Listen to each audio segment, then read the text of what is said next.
A lot of this isn't going to make sense to you, and I'm sorry about that. I'm just going to start at the beginning, with the house.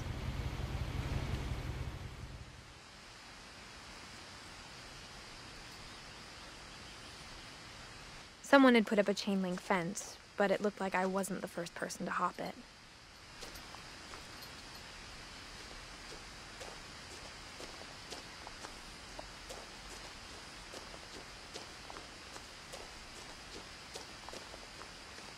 I lived here until I was 11, but I wasn't allowed inside half the rooms.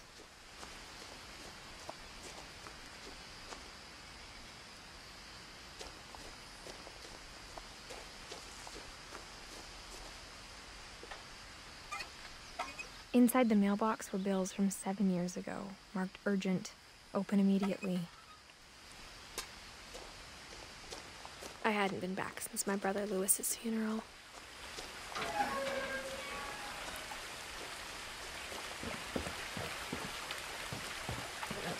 In her will, my mother left me a key, but didn't tell me what it unlocked. Maybe she thought I'd know, or she thought that the mystery would be enough to bring me back.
No one had driven this way in a long time, but I saw a few hoof prints.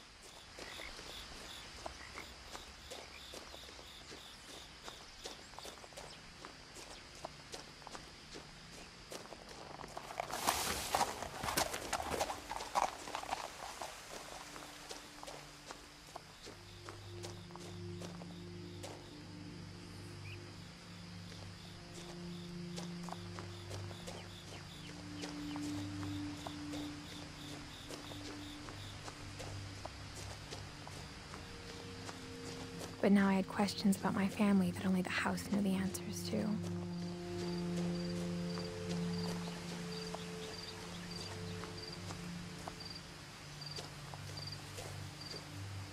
The house was exactly like I remembered it, the way I'd been dreaming about it.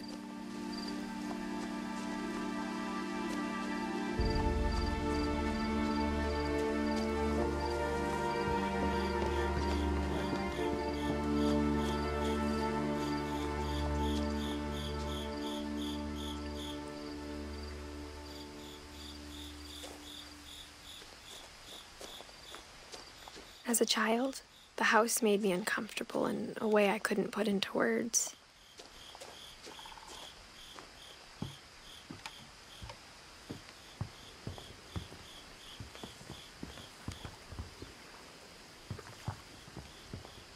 Now, as a 17-year-old, I knew exactly what those words were.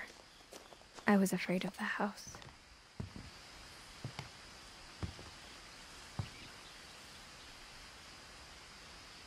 I hoped the key might unlock the front door. It didn't.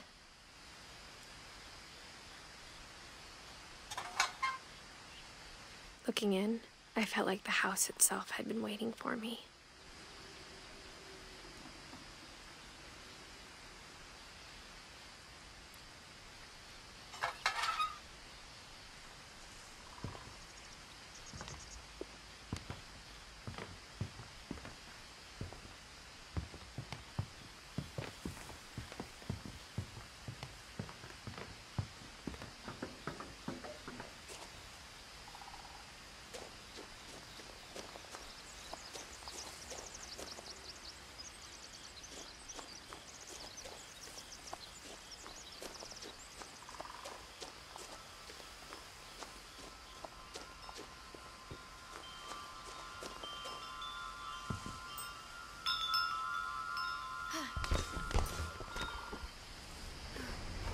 Crawling through the doggy door used to be a lot easier when I was 11.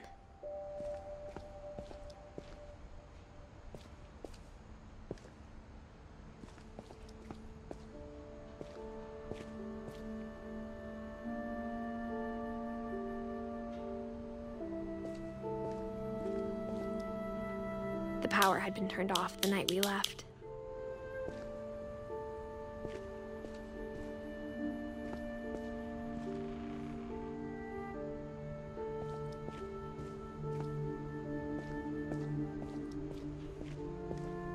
For the first time in years, I felt like I was home.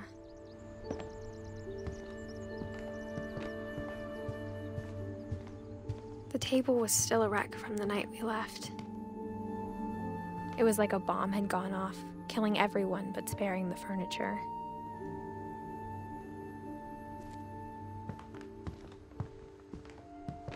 Nothing in the house looked abnormal. There was just too much of it, like a smile with too many teeth.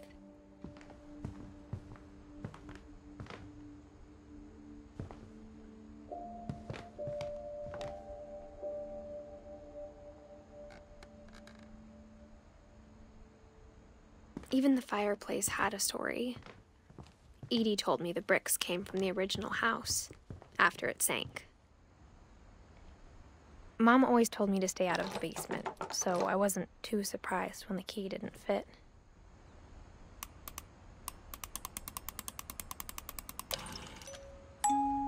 Great-Grandpa Sven built a music box for Barbara, along with the rest of the house.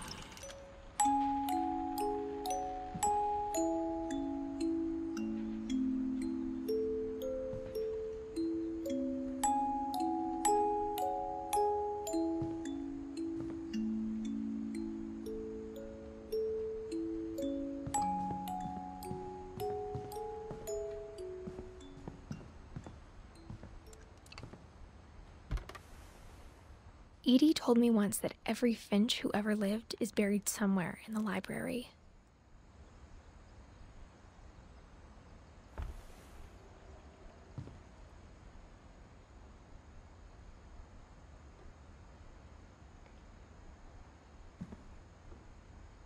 A lot of things got left behind in the whirlwind of that last night.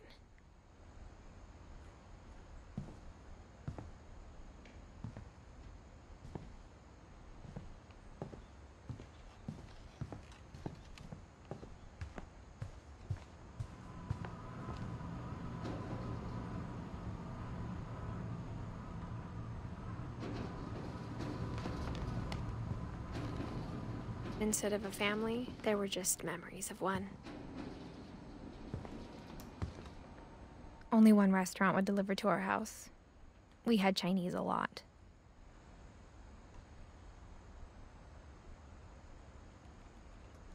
After Louis started working at the cannery, we all got pretty sick of salmon. Except our cat, Molly.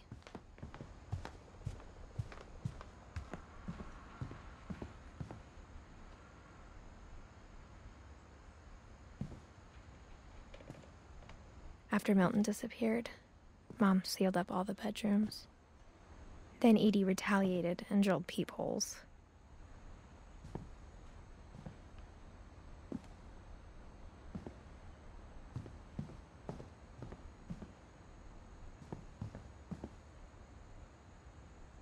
Edie's father, Odin, built the original house.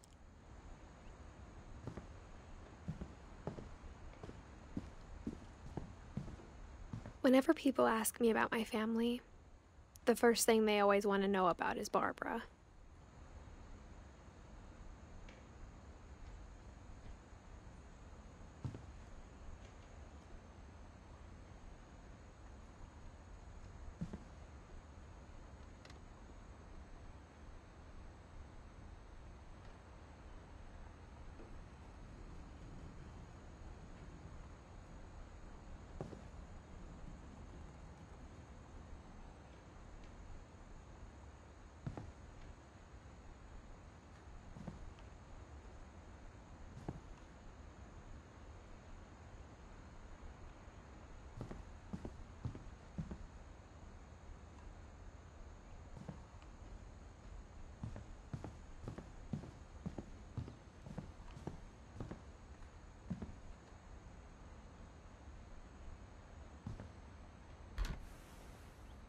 Molly always seemed like a girl I could imagine being friends with, if she hadn't died in 1947.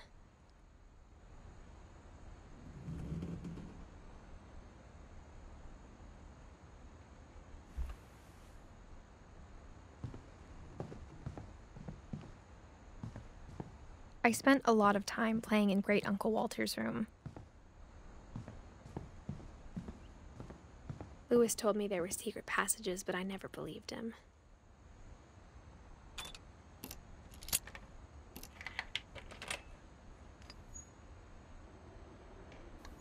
Turns out, my mom was really good at keeping secrets. Now it was time to find out what my mom had been afraid of.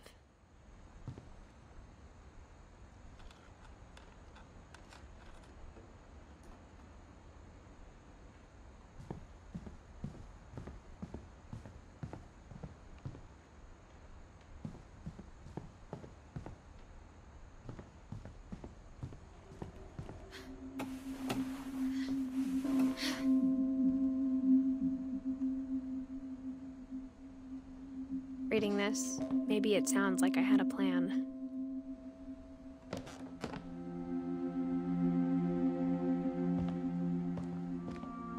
But I had no idea what was behind that door.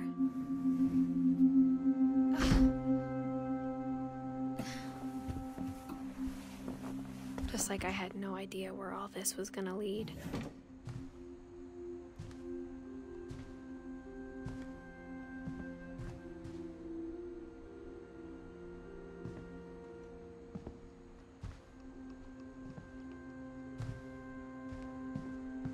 I got the sense Edie had spent a lot of time here, before my mom sealed the doors.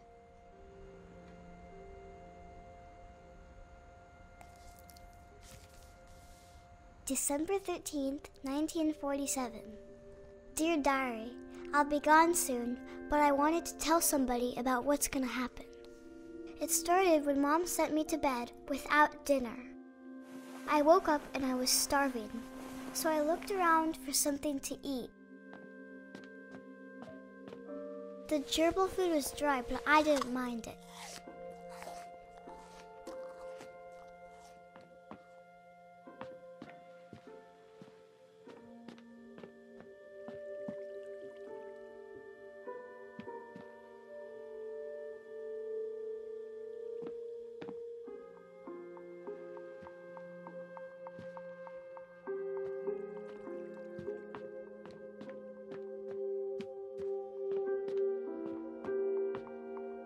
My Halloween candy was all gone.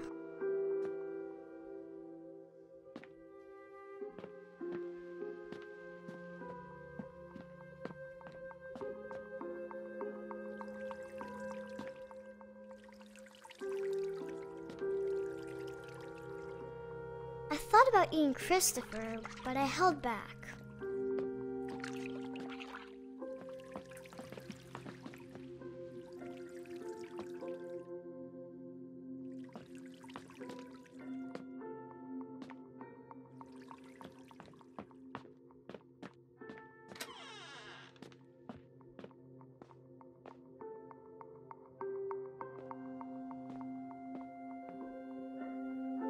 I ate a lot of things that night.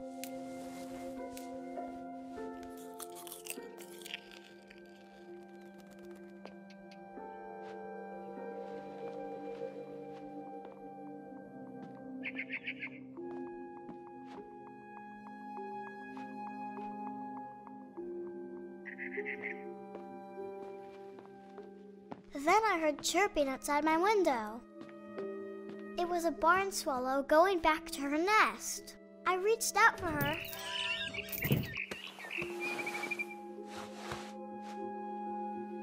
And suddenly,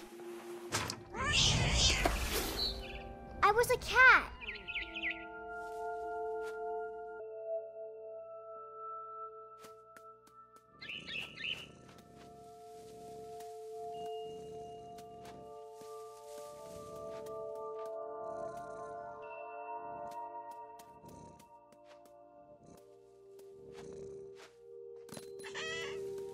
I tried to be quiet, but the bird was really scared.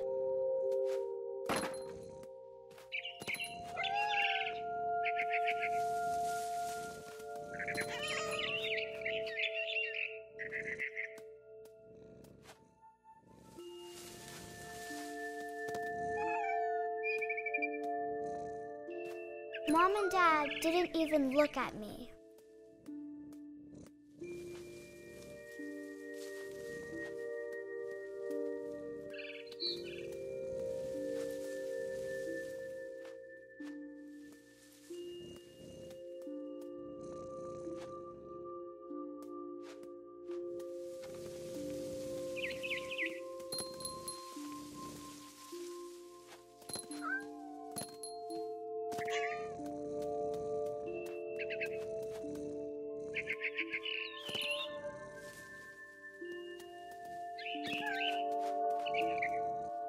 I jumped and I almost got her.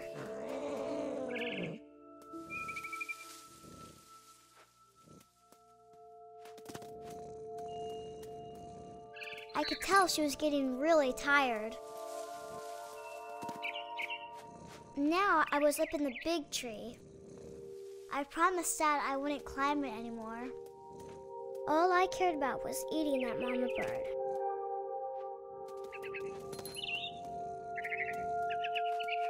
I gobbled her up. And suddenly, I was an owl. First, all I heard was the wind. Then I heard little teeth nibbling in the grass.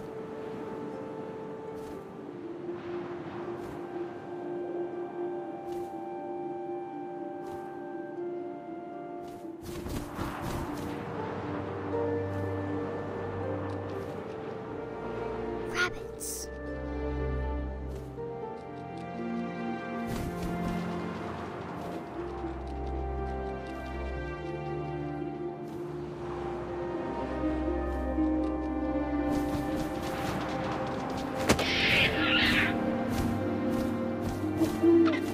I imagined his face looking up and seeing mine through my talons. I swallowed him up, and I didn't chew one bit. Then I flew off to find something bigger.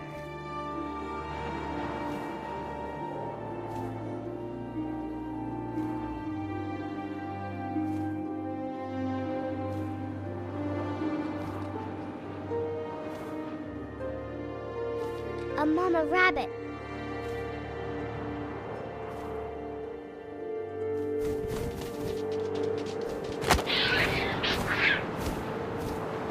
She was almost too big to carry. I started choking, but I couldn't stop eating. And suddenly, I was a shark.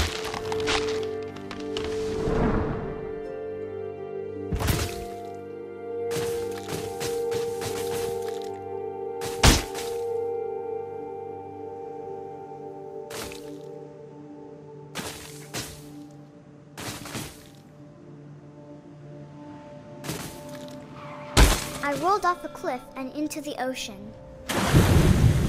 Now, I was hungrier than ever.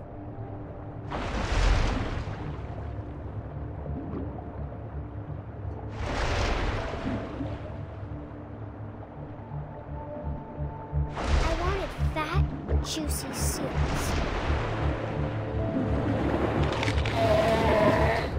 I tore off her flipper, and it tasted really good.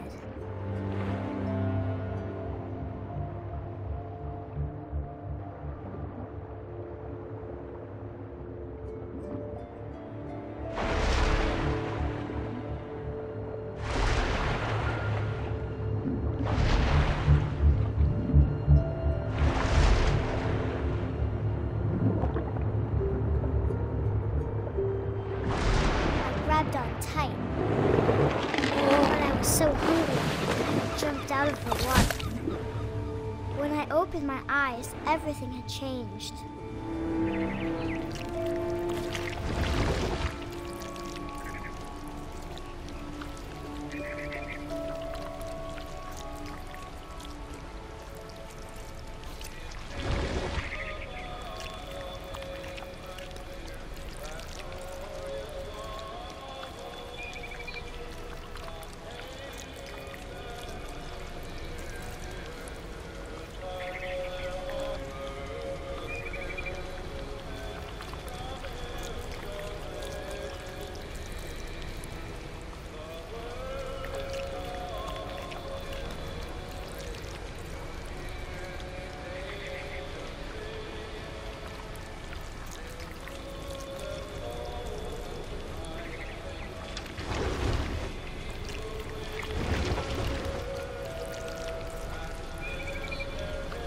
Now I was a monster, and I smelled people everywhere.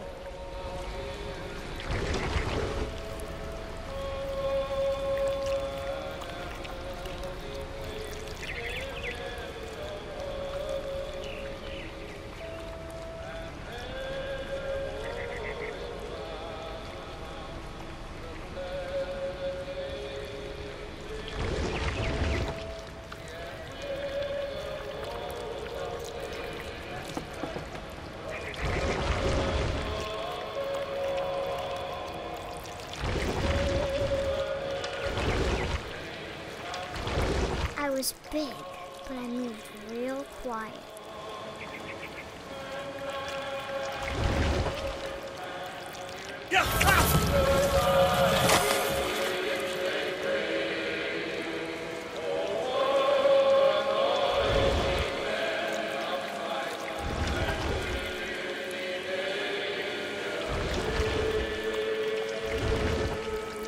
I wanted to stop, but also I didn't.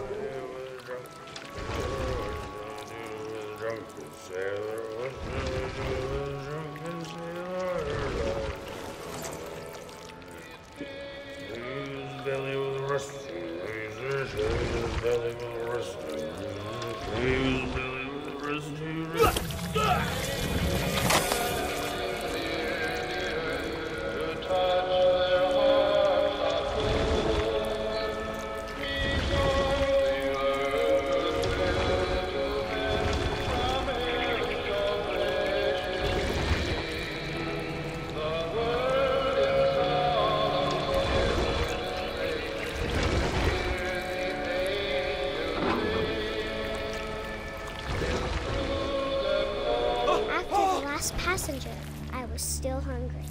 And to cross the water, I smelled something new. Something I had to have, so I swam towards it.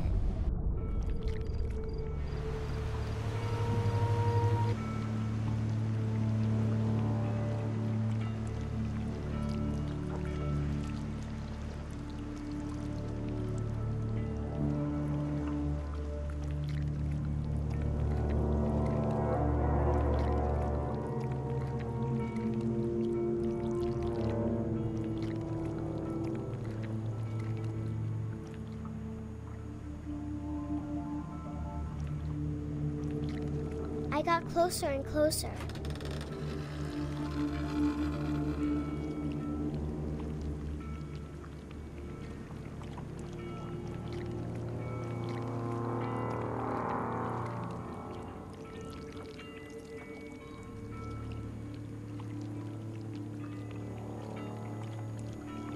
All of my stomach started growling. And suddenly, I was me again. I held my breath for a long time, but I couldn't hear anything. I think it's waiting for me to fall asleep. But it's not going to wait much longer. It needs to feed, and we both know I will be delicious.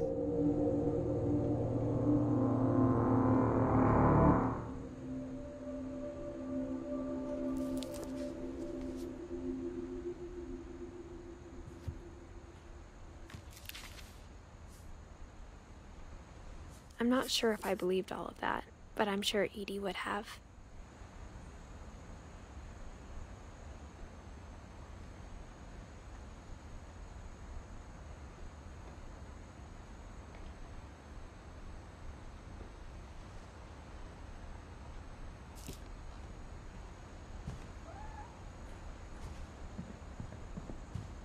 I grew up looking at Molly's room through the peephole.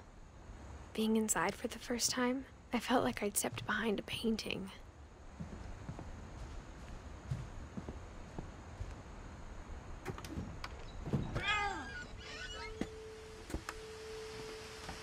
This will be obvious later, but my mom never told me any of these stories. Edie would have, but Mom didn't like bringing up the past. Though, when we adopted a stray kitten, she was the one who named it Molly. I spent a lot of time in Great-Grandma Edie's room.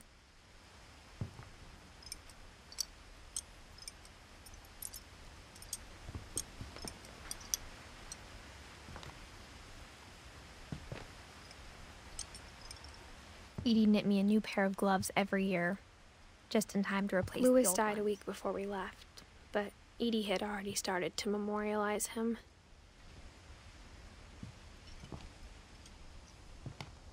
Her room was like a museum.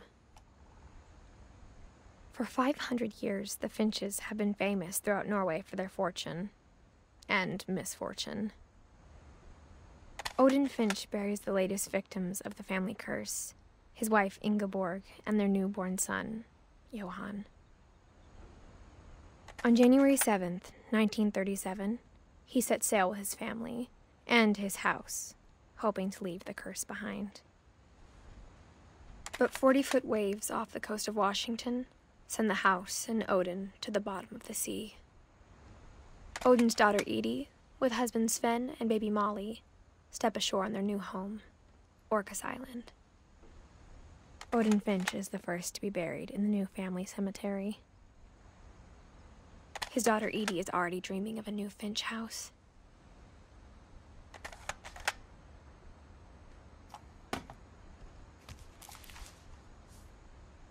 Whatever's wrong with this family, it goes back a long ways.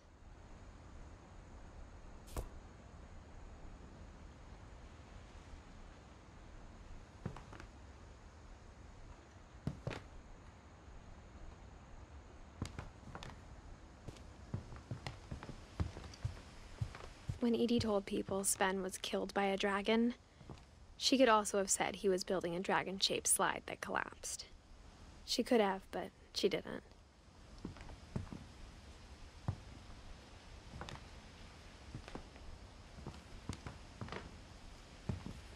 One summer, they evacuated the island, but Edie refused to go. For a few weeks, she was a celebrity. Edie gave a big interview about a mole man living under the Finch house. My mom was furious. I hadn't thought of myself as Edith Jr. for a long, long time.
Even in her 90s, sometimes Edie seemed a lot younger than my mother.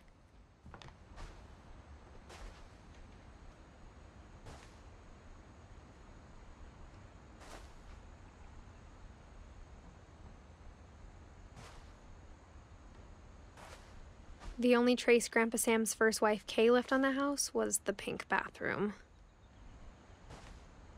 It was a pretty big trace.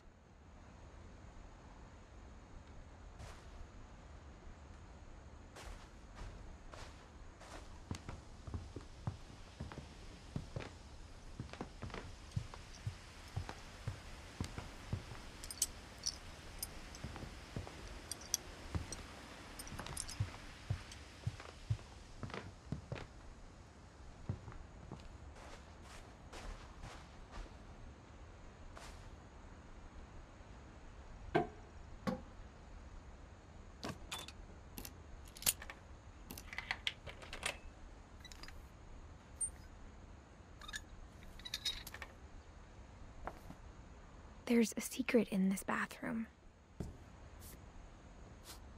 It's in the last place you would look. It isn't in the cupboard.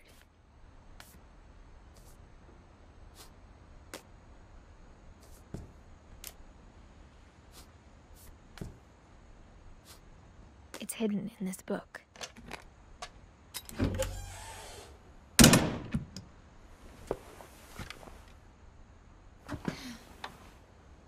Sven gave Sam an old camera he'd refurbished. He never put it down.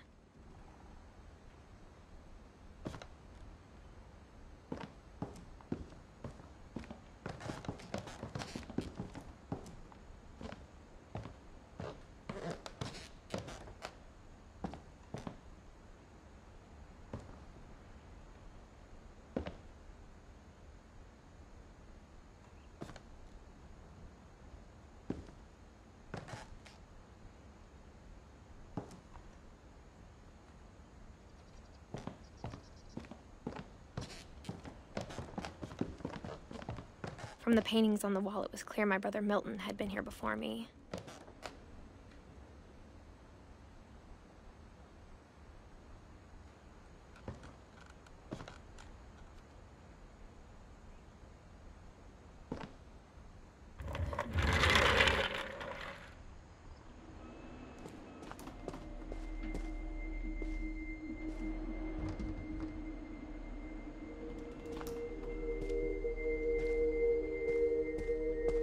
I knew Grandpa Sam had a twin. And that he never talked about him. I guess my grandpa didn't like history any more than my mom did.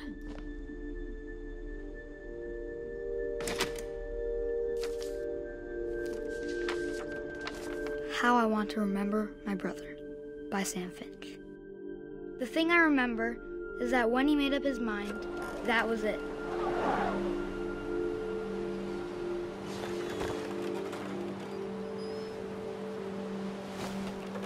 My brother said he'd die before he ate another mushroom, and he did.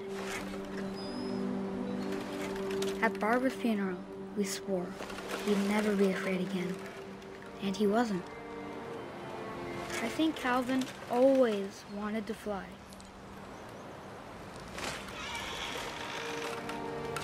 Sam! Calvin! Dinner's ready! Coming! But that day, he finally made up his mind to do it. I told him going around was impossible. Maybe if I hadn't said that, Calvin, I'm not gonna tell you again. maybe if then maybe he'd still be here. But I doubt it.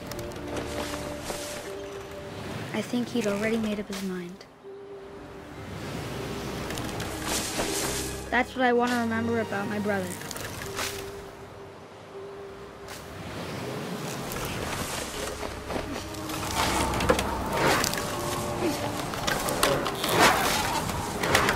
The day he made up his mind to fly. And he did.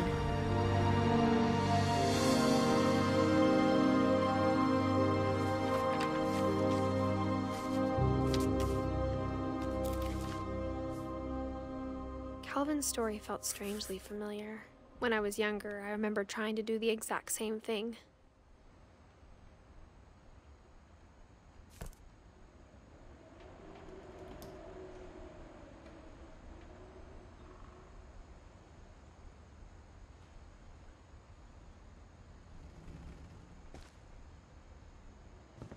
After the funeral, Edie roped off Calvin's half of the room.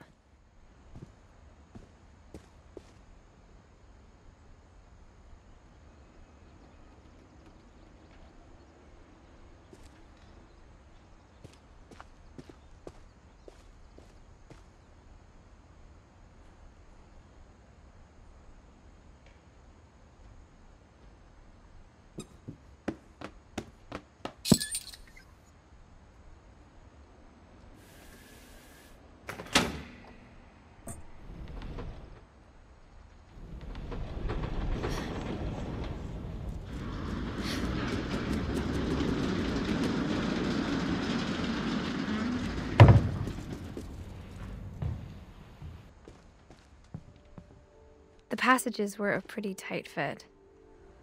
They'd obviously been built for smaller hands and bellies.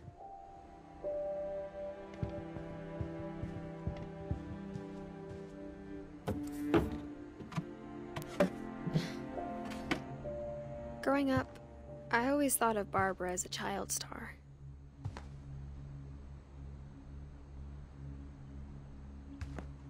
I never thought about how hard it must have been for her afterwards.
Mom must have locked the third-floor stairs on the night we left.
Barbara was a child star for 2 years, until America grew out of it.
Great-grandma had always been the family's biggest fan.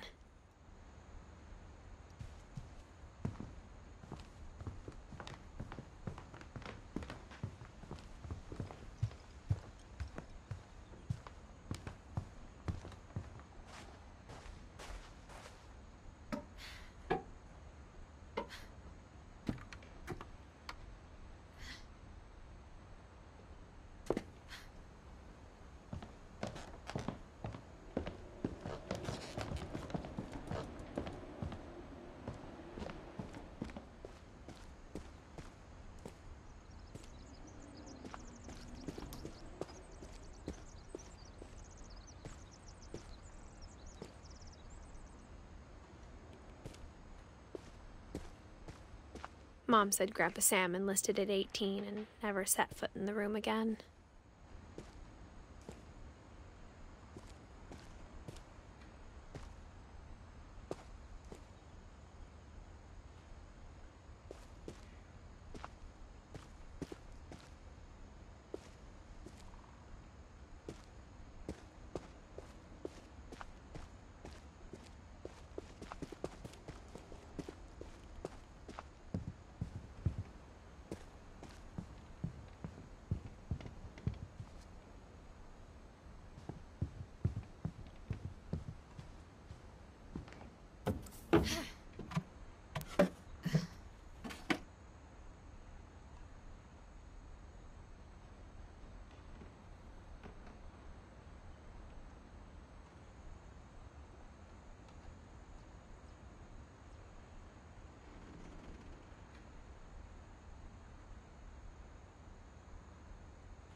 Of all the stories people wrote about Barbara's death, I'm surprised Edie saved this one.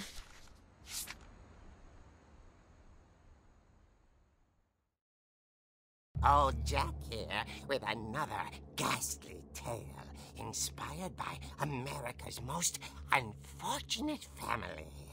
I'm calling it The Surprise Ending of Barbara Finch. As a child star, Barbara was famous for her scream.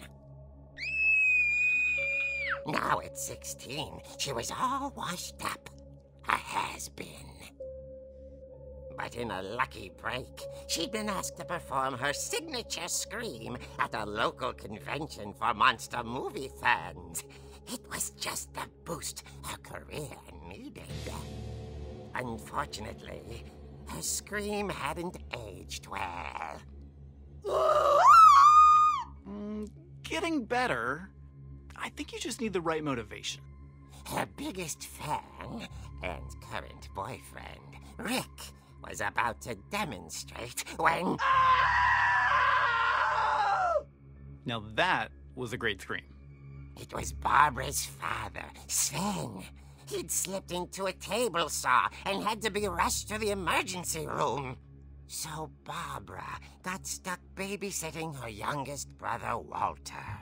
Her convention comeback was cancelled. Okay, I'm hearing frustration, but I'm not hearing terror. What if I tried... A gang of hoodlums in Halloween masks have been terrorizing Orcas Island tonight. Police are urging residents to... That came from the basement. You're right! Also, I loved your delivery on that. Why is your basement door locked? Because my dad likes making puzzles and secret passages. there's a key hidden in the music box. The secret is to keep winding and winding until finally the key pops out. Thanks, babe. I'll be back in a sec. 20 minutes later, Rick hadn't returned. So Barbara went to look for him, right on cue. She reached for the music box. And as she wound the key, she listened for Rick, but the house was silent.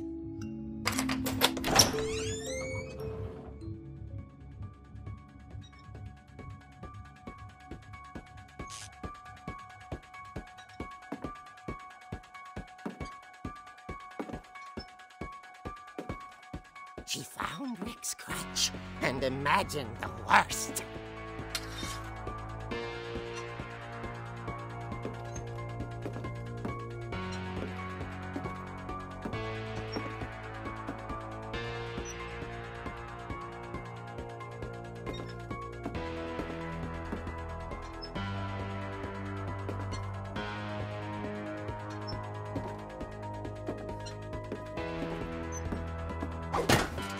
The gang's leader is the infamous Hookman killer, Dr. Carl Hamill, who impaled and then ate his family 10 years ago tonight.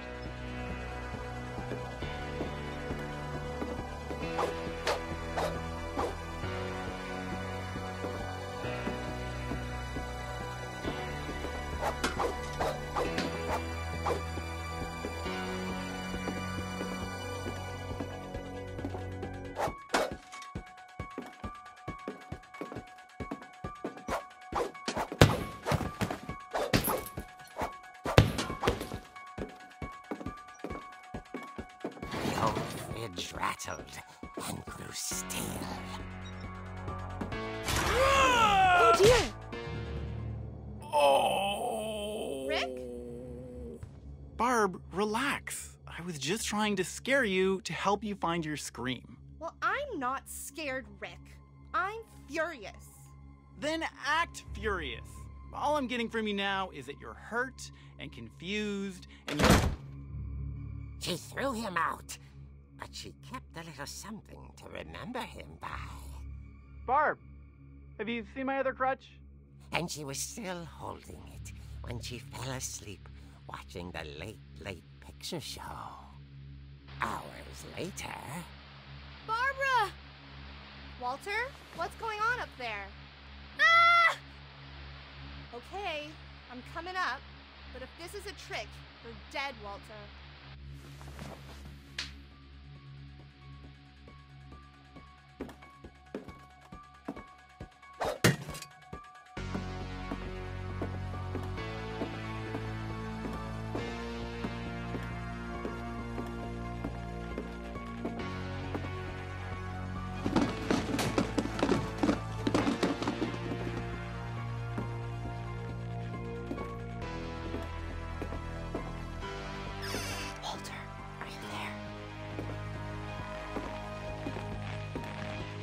Walter had vanished, but his bedside radio was still on.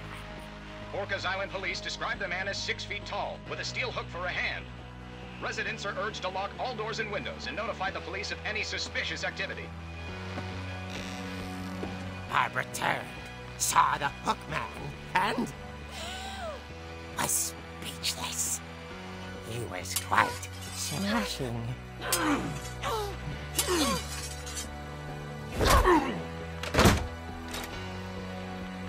he was. He couldn't get enough of Barbara. Okay, Barbara, there's gotta be another way out of here.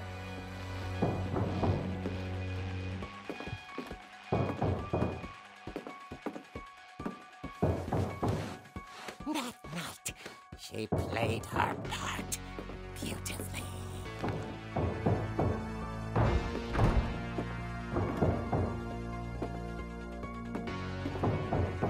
Molly's door hadn't been opened in years.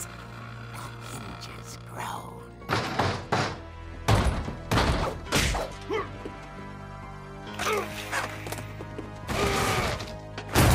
He wasn't over yet.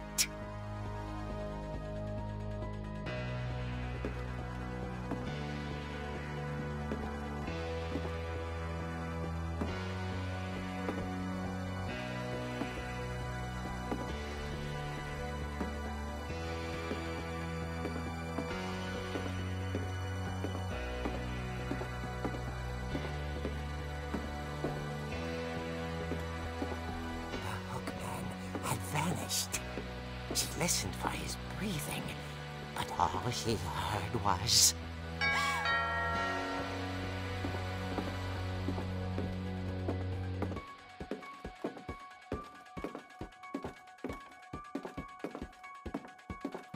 At the door, she heard whispering. It was coming from inside the house.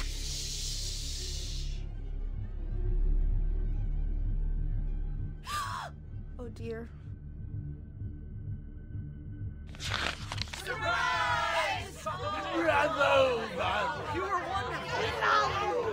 monsters had come to surprise her. For Barbara, it was a dream come true. Then she saw what kind of monsters they were, and she realized what was about to happen. She was going to be famous. And with her final breath, Barbara Finch gave the performance of her life.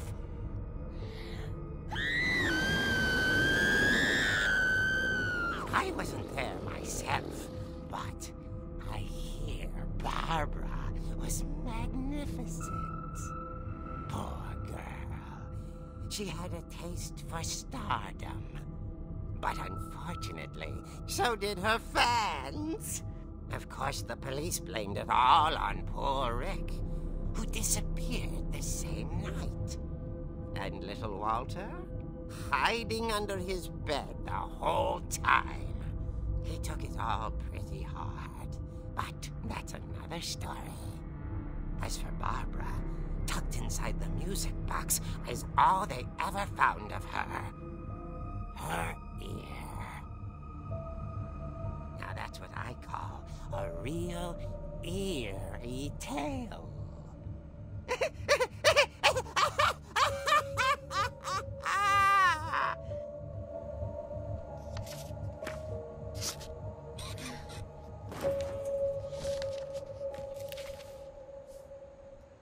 Edie told me all Barbara wanted was to be remembered, as absurd as that comic was.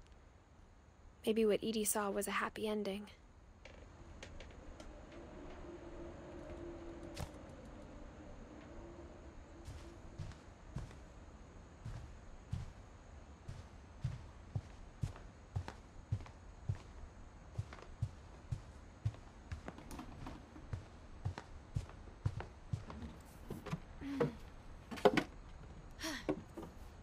I guess now I know why Mom didn't like me playing with the music box.